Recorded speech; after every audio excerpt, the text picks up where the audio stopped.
हाय असे गे, हाय अस गए,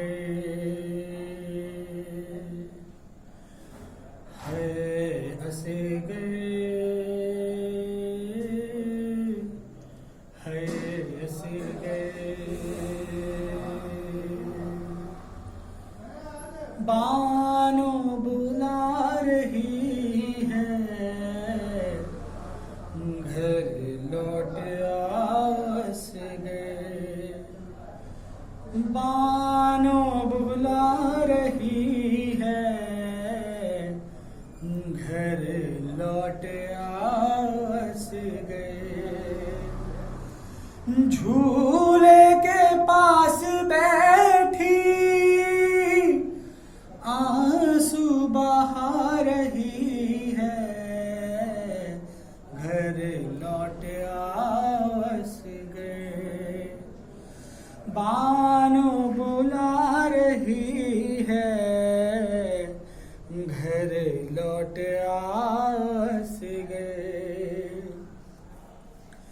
कि लाशों के दरमियां तुम ऐ लाल डर न जाना, लाशों के दरमियां तुम ऐ लाल डर न जाना। आ जाओ जल्द बेटा,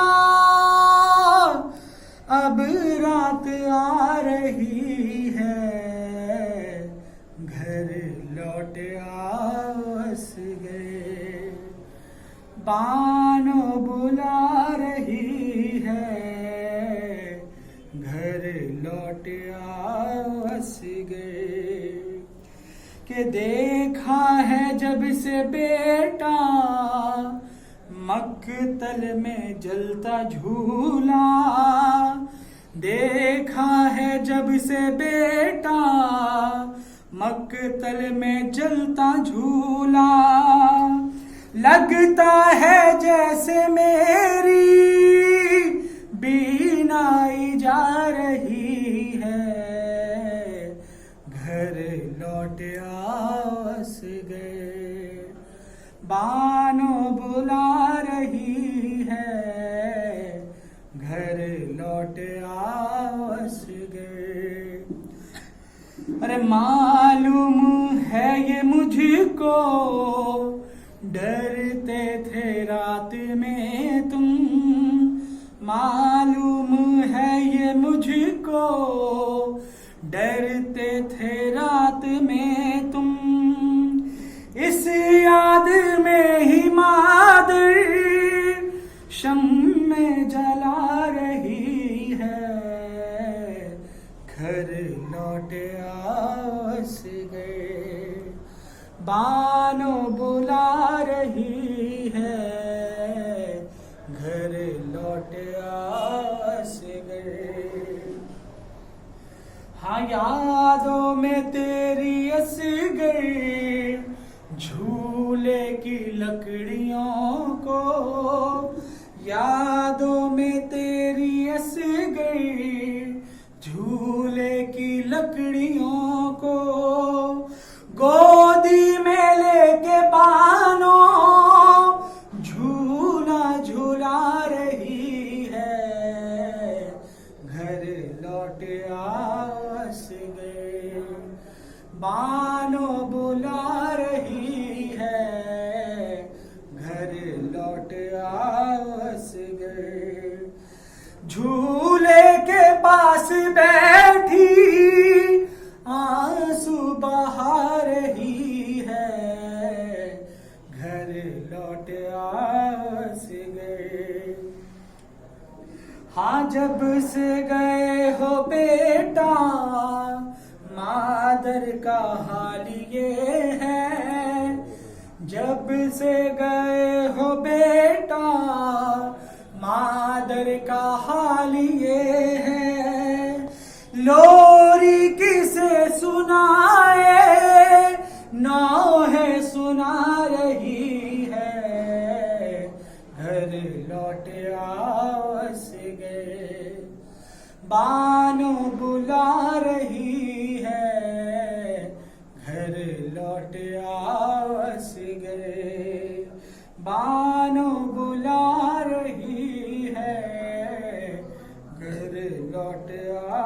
असगर। हाँ तुमसे बिछड़ के मादर है जिंदा लाश जैसे, तुमसे बिछड़ के मादर है जिंदा लाश जैसे। वो जी नहीं सकेगी हालत बता रही है, घर लौट आओ असगर। बानो बुला रही है, घर लौट आओ असगर। के ए 6 महीने वाले गोदी में तेरी मादर, ए 6 महीने वाले गोदी में तेरी मादर। तुझको उठा न पाई सदमे उठा रही है, घर लौट आओ असगर। बानो बुला रही है, घर लौट आओ असगर। के जो अरसलान रोकर मेरा बाब ने दी, जो अरसलान रोकर मेरा बाब ने दी। इमरान वो सदा है माँ को रुला रही है, घर लौट आओ असगर। बानो बुला रही है, घर लौट आओ असगर। झूले के पास बैठी आंसू बहा रही है, घर लौट आओ असगर। नाजुक है लबे लाल जो बरगे गुले तर से, वो पानी को मोहताज रहे दूध को तर से। गहवार में दम तोड़ते हैं, चार पहर से ले आए हैं घबरा के शहीदी उसे घर से। बच्चे को अमा जुल्म के बानी नहीं देते,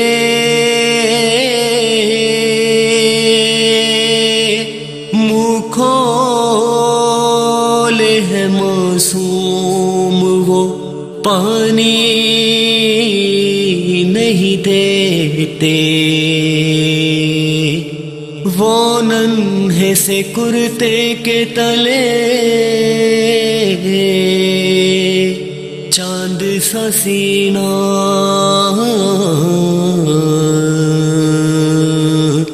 जिसमें न कदूरत न हसद और न कीना। खुशबू में बेअज़ अत्रे गुलाब, उसका पसीना सीना नहीं एक दुर्रे नजफ का है नगीना। अब खून में वो डूब के याकूत बनेगा, जिस झूले में वो पलते हैं दूत बनेगा।